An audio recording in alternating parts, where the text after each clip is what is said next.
അടിപൊളി എഗ് റെസിപ്പിക്കായി സവാള, തക്കാളി, പച്ചമുളക്, മല്ലിയില എന്നിവ നല്ല കുനുകുന കട്ട് ചെയ്ത് മാറ്റി വയ്ക്കുക. ശേഷം ഒരു പാത്രം എടുത്ത് അതിലേക്ക് 2 മുട്ട പൊട്ടിച്ചൊഴിച്ച് കുറച്ച് ഉപ്പും കൂടെ ഇട്ട് നല്ല രീതിക്കൊന്ന് ബീറ്റ് ചെയ്തെടുക്കുക. ബീറ്റ് ചെയ്തതിന് ശേഷം 4 ടേബിൾ സ്പൂണോളം പാലൊഴിച്ച് ഒരിക്കൽ കൂടെ നന്നായിട്ട് ബീറ്റ് ചെയ്യുക. ഈ പാലൊഴിക്കുന്നത് ഈ റെസിപ്പിയെ കുറച്ചും കൂടെ സ്പെഷ്യലാക്കും. കൂടാതെ എത്രത്തോളം ബീറ്റ് ചെയ്യുന്ന അത്രത്തോളം നല്ല ഫ്ലഫി ആയിട്ട് കിട്ടുന്നതായിരിക്കും. ശേഷം ഫ്ലെയിം ഓൺ ചെയ്ത് പാൻ അടുപ്പിൽ വെച്ച് പാൻ ചൂടായതിനു ശേഷം കുറച്ച് വെളിച്ചെണ്ണ ഒഴിക്കുക. ശേഷം നമ്മൾ ആ കട്ട് ചെയ്ത് വെച്ചിരിക്കുന്ന എല്ലാ വെജീസും ഇട്ട് നന്നായിട്ടൊന്ന് വേവിച്ചെടുക്കാം. കുറച്ച് ഉപ്പൂടെ ഇട്ട് സോട്ട് ചെയ്തെടുക്കുകയാണെങ്കിൽ പെട്ടെന്ന് വെന്ത് കിട്ടുന്നതായിരിക്കും. ശേഷം ആ ഒരു വെജീസിനെ നന്നായിട്ടൊന്ന് സ്പ്രെഡ് ചെയ്ത് റൗണ്ട് ഷേപ്പിലാക്കി വെച്ചിട്ട് ഒന്ന് അടച്ച് വെച്ച് വേവിക്കുക.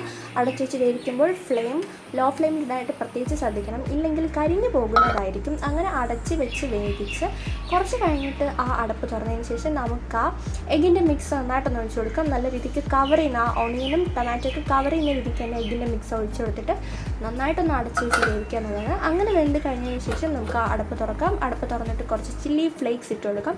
അങ്ങനെ ചില്ലി ഫ്ലേക്സൊക്കെ ഗാർണിഷ് ചെയ്തതിന് ശേഷം നമുക്ക് പതിയെ ഫ്ലെയിം ഓഫ് ചെയ്തിട്ട് നമുക്ക് ചട്ടുകം വെച്ചിട്ട് അതിൻ്റെ സൈഡൊക്കെ ഒന്ന് നന്നായിട്ടൊന്ന് അടർത്തിയെടുക്കാവുന്നതാണ്. അങ്ങനെ എടുത്തതിന് ശേഷം നല്ല ചൂടോടുകൂടി തന്നെ ഒരു പ്ലേറ്റിലേക്ക് സെർവ് ചെയ്യുക. ചൂടോടുകൂടി പ്ലേറ്റിലേക്ക് സെർവ് ചെയ്യുമ്പോൾ പ്രത്യേകിച്ച് ശ്രദ്ധിക്കേണ്ട ഒരു കാര്യം കൈ പൊള്ളാതിരിക്കുക എന്നുള്ളതാണ്. കൈ പൊള്ളിക്കഴിഞ്ഞാൽ നല്ല പണി കിട്ടുന്നതായിരിക്കും.